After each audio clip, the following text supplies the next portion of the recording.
لا يزال إذن في صحة جيدة. هذا هو حال معمر يمني في محافظة شبوة تجاوز عمره 140 عاما ولا يزال في صحته.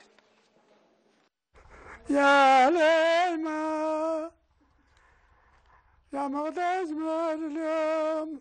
في محافظة شبوة وبالتحديد في مديرية عسيلان يعيش داخل هذا المنزل أكبر معمر يمني تجاوز عمره 140 عاما ولا يزال يتمتع بصحة جيدة. هذا المعمر يدعى هادي أحمد بن أحمد دعمك، وهبه الله عمرا مديدا استطاع من خلاله معاصرة أحفاده وحتى الترتيب الخامس.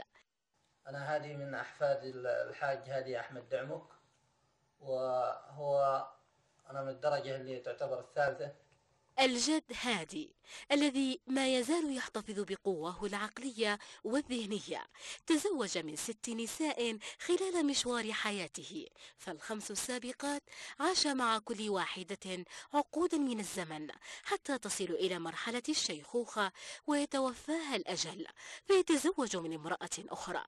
كده ثالث رابع صفة اللي جزعت على راسي على بن نصر وعلي حصيان وعلي حصيان. ويبلغ عدد أحفاد وصغيرات هذا المعمر 180 نسمة يتوزعون في مناطق يمنية عدة، والبعض منهم يقيمون في دول الخليج العربي.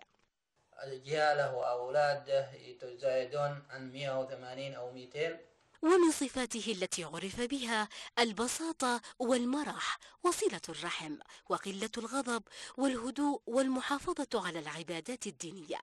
ما يميز هذا الإنسان الذي عاش في 3 قرون من الزمن هو التزامه بتناول الأطعمة الطبيعية والمشروبات الطازجة كحبوب الذرة والشعير الصيف والبر البلدي، مع تناول لبن الإبل والماعز وزيت السمسم دون غيرها من الأغذية المستوردة والمعلبة.